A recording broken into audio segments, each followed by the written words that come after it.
Welcome to the Art Gallery of Greater Victoria. I'm Nancy Noble. I'm the Director and CEO at the gallery.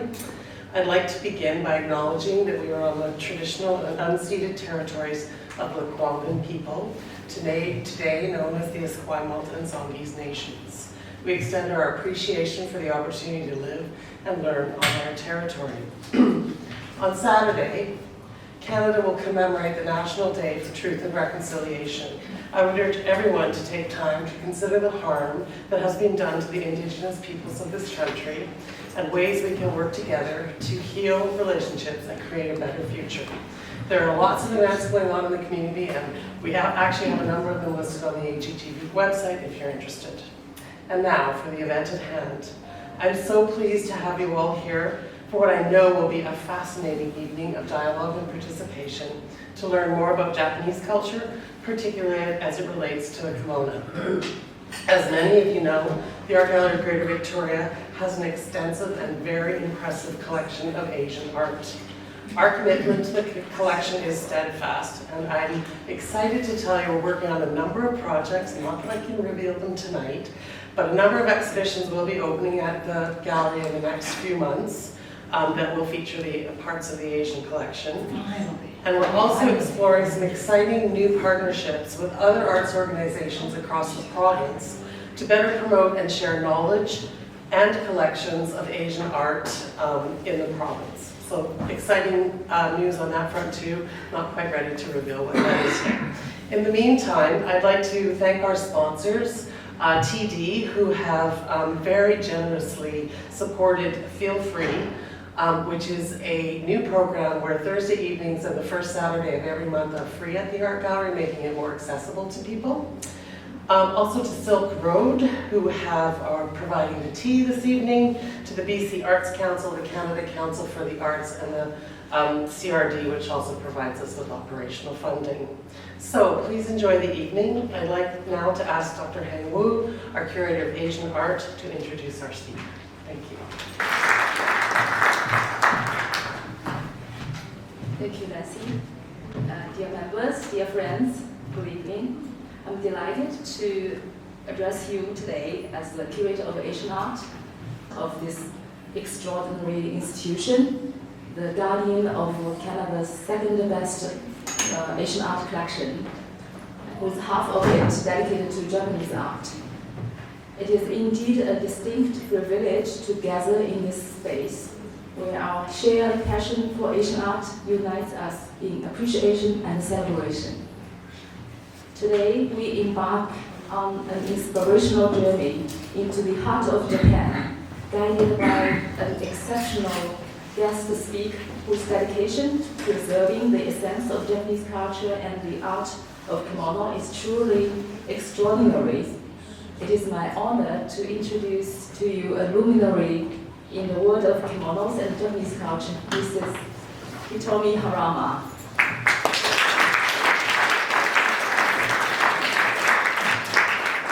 Hitomi is not merely a kimono specialist, she is a passionate guardian of traditions, customs, and craftsmanship. Her unwavering commitment to conserving the beauty of kimonos as textile arts, as well as the invaluable tradition of Japanese culture, has propelled her on a remarkable journey. Throughout her career, Hitomi has tirelessly championed kimono's significance both as an art form and as a vessel of cultural heritage. She has been closely involved with our gallery, serving as a guest curator of our extraordinary exhibition, Kimono, Japanese Culture in its Art Form, that we hosted in 2014. So without further ado, let us warmly welcome Hitomi Harama to this stage.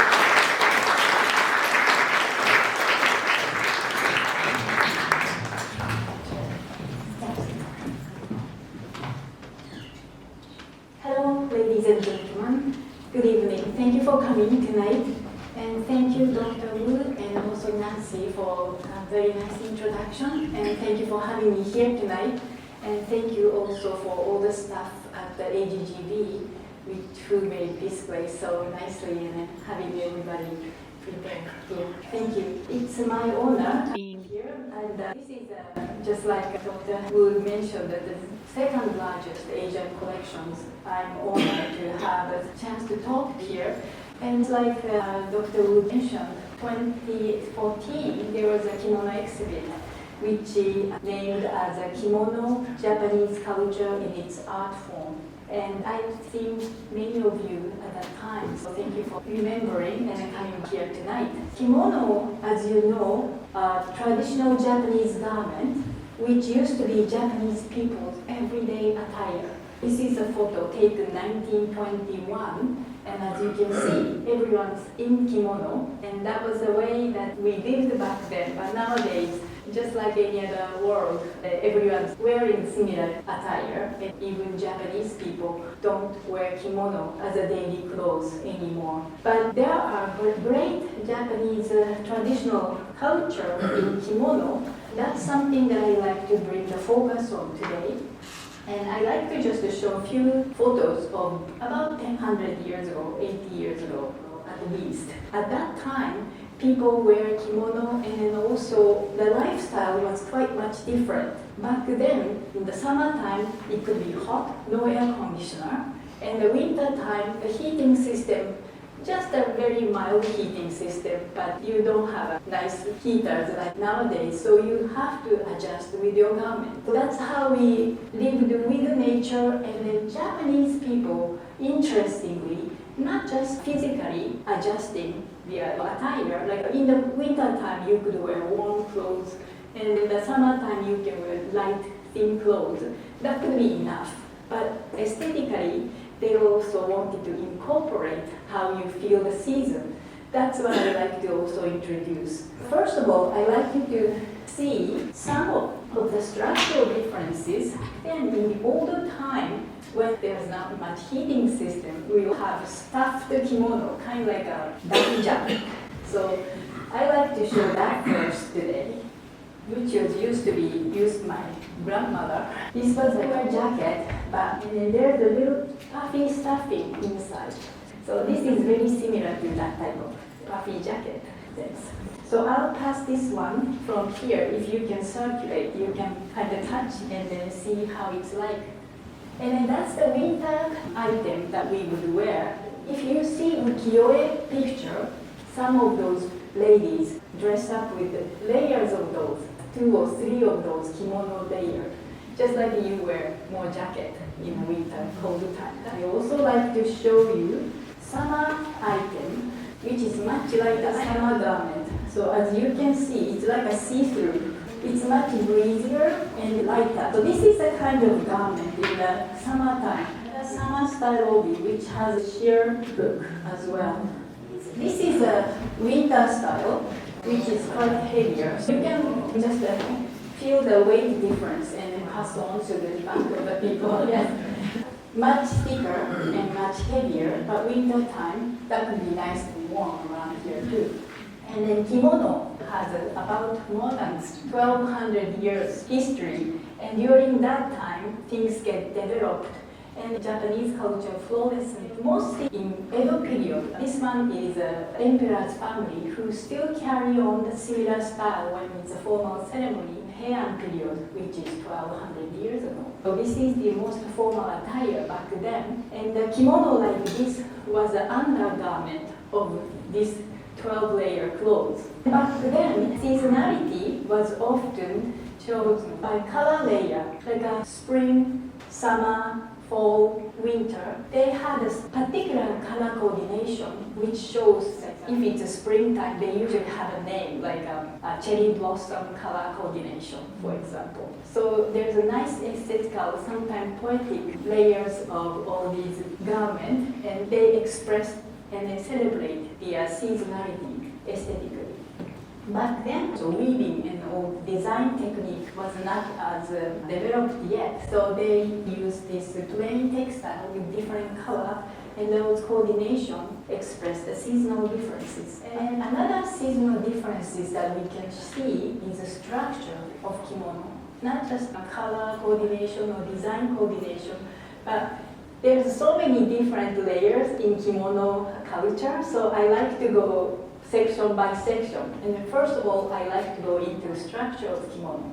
And the structure of kimono, like kimono I'm wearing today, is called awase, which has the lining, but there's a nice outer area and inner area. And then there's a hitoe, which is a single layer. This one is a single layer kimono, and I'll go into more about design later. But this is called hitoe kimono in Japanese, which is single layer kimono, which is hitoe kimono in Japanese. And the kimono is usually used quite a long time, from October until the end of April. You can wear awase kimono, which has a lining. And in the month of June, we wear hitoe kimono, which is a single layer like this.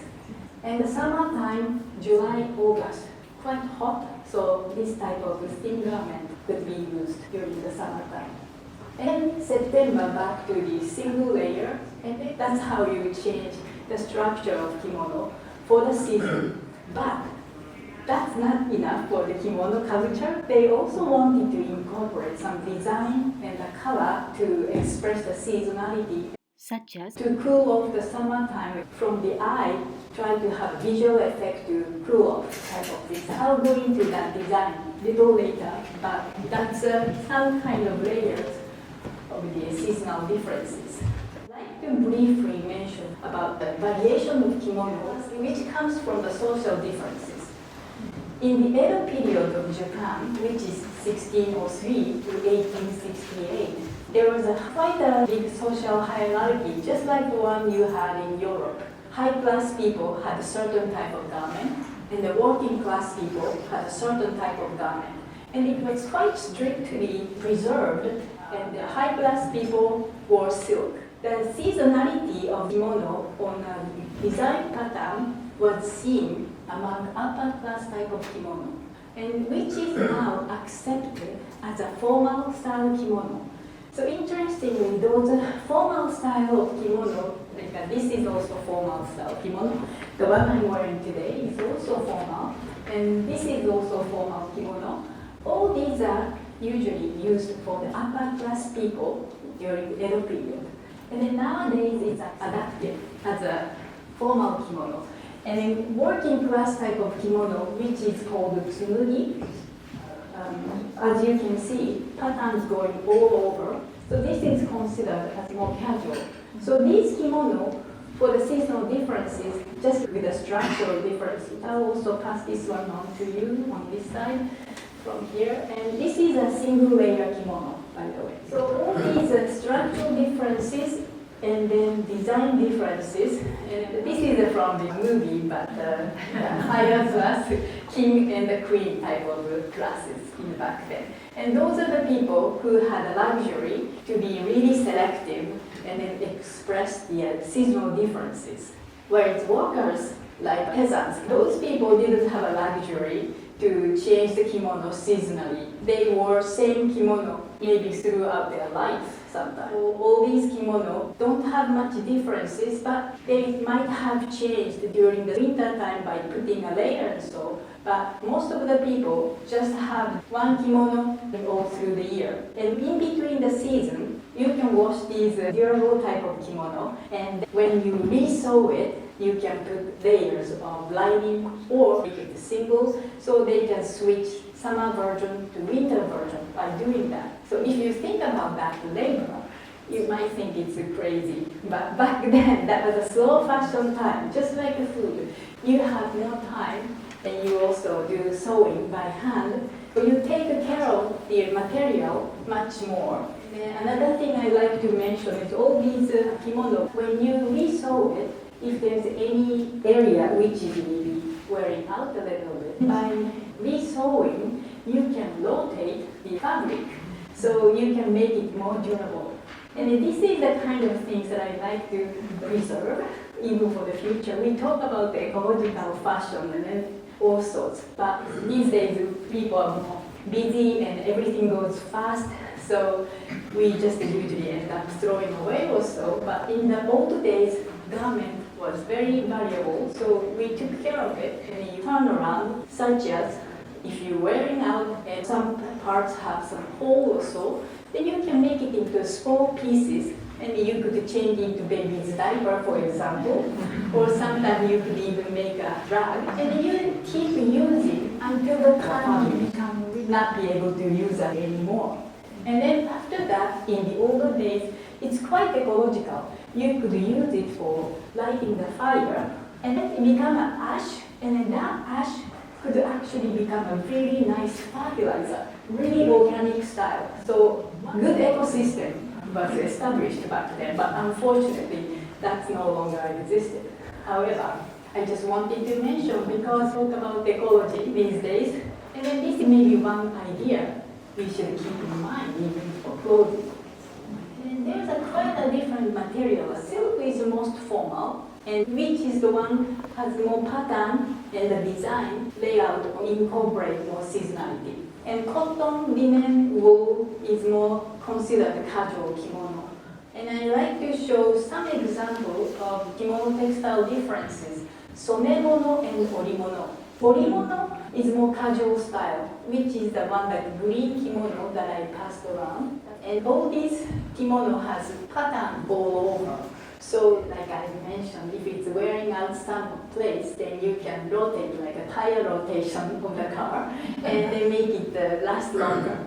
For this type of kimono, for seasonality differences, just a structural difference. And another one is somemono.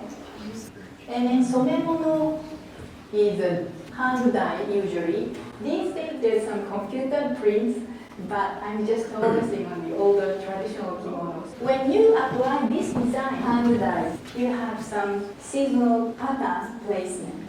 For example, this kimono has the pine, bamboo, and the plant. So in Japanese, it's called sho chiku bai. Sho is a pine, and then chiku is a bamboo, and bai means plant tree. So all these three combinations is usually most festive plants in Japanese culture.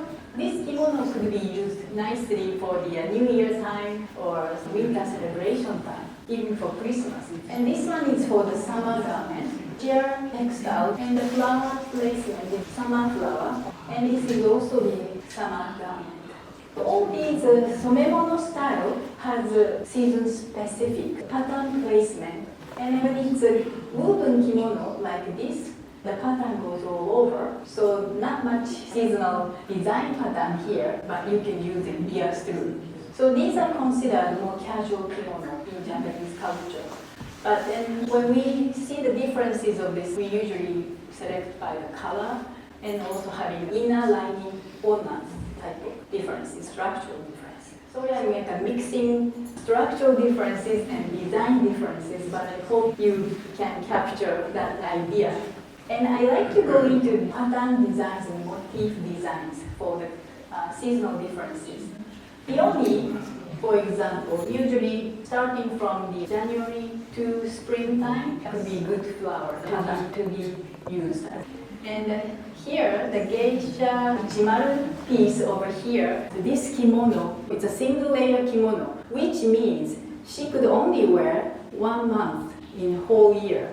So quite luxurious kimono, which has the peony pattern and some of the spring flower pattern. And all these flower choices are spring to early summer because she could only wear this in June. So with this type of embroidery, it's quite a luxurious kimono. So that shows how popular Ichimaru was back then. Many people wanted to support her and then create such a nice kimono garment. These type of embroidery patterns are another thing that's more luxurious than dyeing. Hand dye technique nowadays is really high quality and also very rare as well, but this one is even exceeding more because it's time consuming. And then, so this is quite nice kimono. And so going to the little more pattern, another one, plant flower is also good for February, March, beginning of the year. We don't wear this one summer because it's specific to the season. But interestingly, if it's made more geometrical design pattern, then it could be a little more universal and you could use it for throughout the year. But if it's more realistically drawn, then it's season specific. So there's some interesting kimono design features. And cherry blossom is one of the most popular flower motif for ladies kimono, and this is good for springtime for sure. The one over here, that could be okay to use throughout the year, but these is just for the springtime.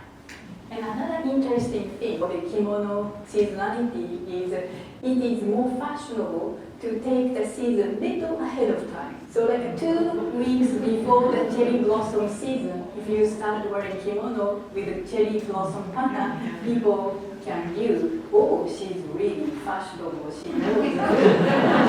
But if she's wearing this one, when the cherry blossom started to falling down, she's a bit tacky, she's still wearing that. In the olden days, there's so many people who enjoy with this kimono culture, so that could be also threatening for the young people who don't know anything about kimono culture, because they feel like inappropriately coordinating, and there's some beaming eyes looking at That's also interesting for people who really know about kimono, not just the color layer, design, and the material, and all those layers to think about. So, and another one, this one is a ryusui pattern, water flowing pattern, which is most popular among summertime.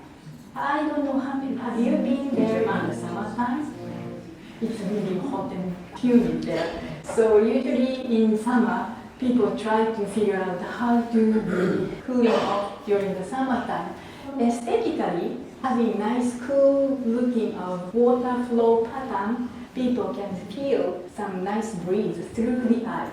This type of design incorporated during the summertime. Something like this mushikado, insect basket, which is, we don't see this anymore, but one point toward the latter half of Edo period, the insect viewing appreciation became really popular around that time. And then the suzumushi, nice cricket sound, was a sign of beginning of the fall in Japanese culture. And people like to have those in latter half of summer kimono, so that you can feel, oh, the fall is over there soon. We can have a nice cool breeze soon. They try to feel the season through the eye. And then all these patterns are particularly favored to wear latter half of summertime. And autumn plants, of course. This is a good one to use in the beginning of fall for sure, but you can also start using it towards the end of the summer. With the same reason, people are really waiting for the cool weather during the hot summer, so they like to start using this a little earlier. And then being fashionable, you like to take a season a little bit ahead of time. That's a Japanese kimono culture. And chrysanthemum is another one. Which is a kind of a universal flower in Japan, so you could use throughout the year. Depends. This could be maybe more season specific. When it's more realistically drawn, it's become more season specific. But if it's more design-like, this could be used throughout the year. And the maple leaf. That's also another favorite pattern in the fall. And again, we could use this one in the summertime as well. I like to show some of the yukata pattern, which has the maple. Yukata cotton kimono. In the older days, this cotton kimono was the house robe. After taking a bath, cotton is nice for the skin. You like to use it for the pajama or bathrobe type of things. That was the purpose back then. Everyone's already familiar with this, but I will just pass on to you anyway. In the Edo culture, one thing that I'm going to bit off from the seasonality, but during Edo period, yukata became really popular among Edo Tokyo people. So this yukata, cotton kimono, became more like a daily attire as well. So there's many different patterns appeared, and even outside, people wear cotton kimono walked around. And that culture is now handed down to the young generation of Japanese right now. And many young people like to wear cotton kimono that has the pattern like this sometimes, kind of fusion style. Now the kimono culture has been changing, but that's, I guess, inevitable. And then next one is pine tree. It's also one of the most popular Japanese kimono pattern. Pine, bamboo, plum, these three combinations is one of the most favored and prestigious plants in Japanese culture. And that we often see in kimono. And all these nice kimono or Asian, one of the most formal style as well. And so all these seasonality, hope you enjoy. Thank you so much.